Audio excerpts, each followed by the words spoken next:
After spending the 2010s almost wholly dedicated to the Castlevania genre, it's time for MercurySteam to test themselves with something a little bit different.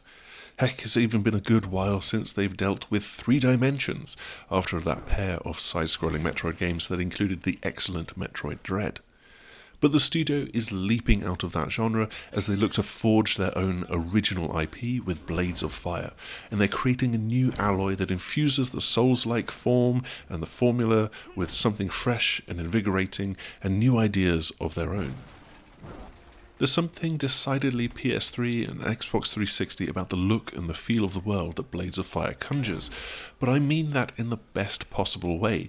It has that style of fantasy world and characters, but with a modern game engine and a level of detail throughout the environments that feels contemporary.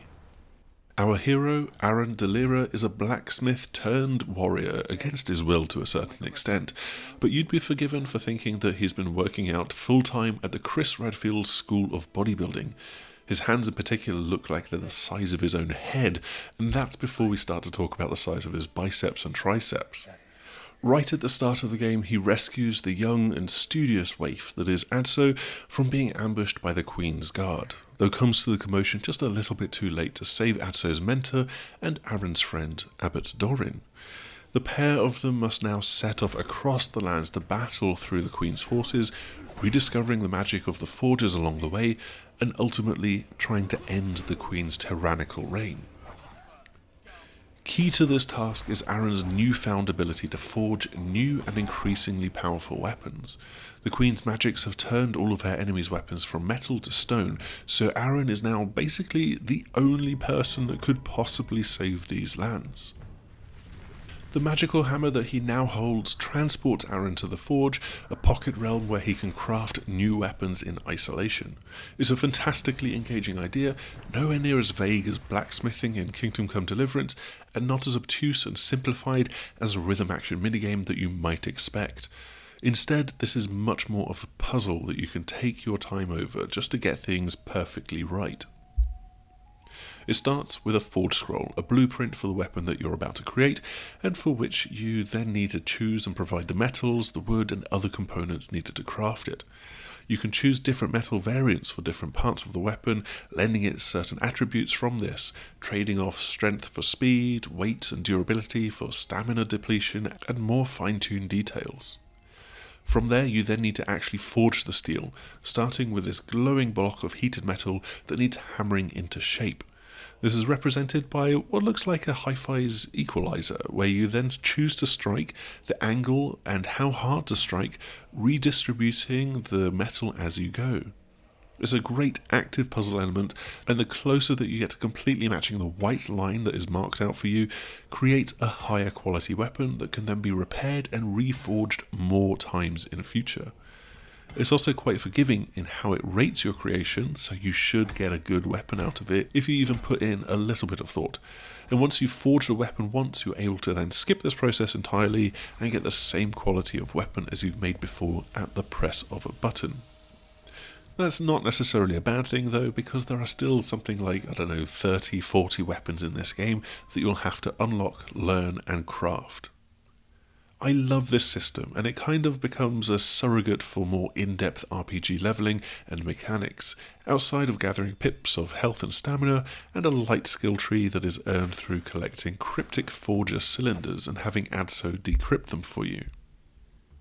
There's dozens of weapons in the game, each catering to different styles of play, and you can choose how you apply the rare metals that you gradually gather while playing. While you can absolutely have a preference, mine was to poke and jab and stab from a distance with a spear, you can't just main in a single weapon. As you approach a fight with an enemy and lock onto them, they are suddenly outlined in green, yellow, red, or a combination of those 3 colours. That immediately tells you whether your weapon is going to be effective against them, and if it isn't, then you will want to switch weapons or even just your style of attack from slashing to stabbing in order to regain an advantage in battle. Basic enemies can often be offed by a single heavy strike with whatever you're carrying, or quickly following that opening attack with a quicker strike. But for the tougher enemies that you start to face after the opening hour or so, quick switching to the right weapon is vital, and identifying if stabbing or slashing is stronger is just as important. There's a really pleasing weight and heft to the combat here, and some great individualistic twists on action RPG hack and slashing. Yes, this is stamina based, and heavier weapons will drain your stamina quicker, so then you will be slowed if you attack too much without backing off. But regaining stamina isn't just backing away and keeping your distance for a moment. You need to actively slow yourself down by holding to block and putting yourself in a defensive stance. While blocking is universal, attacks are directional, using the 4 face buttons on the controller to aim for head, each side, and from below. Some armoured enemies are without helmets, for example, so you want to aim for their noggin, and there's other enemies that have got weak areas as they build up, for example, to unleash spores from their arms or their face or tummy, and you can prevent that and deal extra damage by targeting those points and striking within time. Heavy attacks are dished out by holding the buttons instead of tapping to attack, and some bigger enemies actually need this for a finishing move, or they'll regenerate and come back at you again, which is a little bit frustrating to have to deal with. There's also just this delightful amount of cartoonish gore throughout.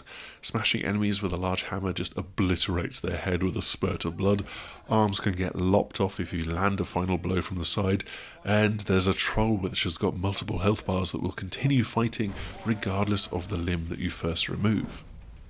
The secret to some of your character's progression through the weaponry is actually beating enemies, because you will gradually unlock the weapons that they typically come with for you to then craft yourself. So you can defeat 40 claymore wielding zombies, for example. They will also drop materials upon death, in addition to those that you gather from literally smashing up the entire environment, and you'll then take these to the regular anvils that you find scattered throughout the world to transport yourself to the forge.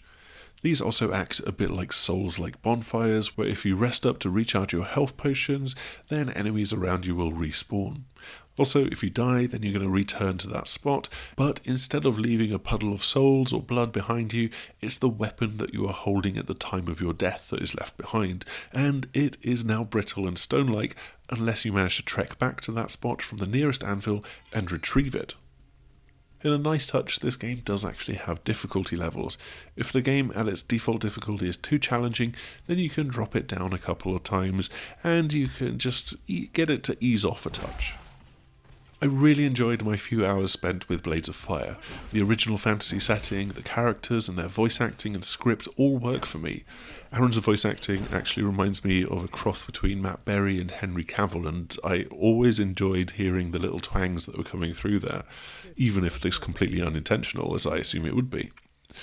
But it's really the unique touches for the combat and the puzzle-like forging that stand out to me. This is definitely one to keep an eye on when it launches in a few months in May. That's all that we've got for our preview of Blades of Fire. Make sure to stay tuned to thesixaxis.com for more on this game as we get it, and in the build-up to its full release in May. Before you go, make sure to do the usual YouTube things. I'll not bore you with what they are, and hopefully we will see you again soon. Goodbye!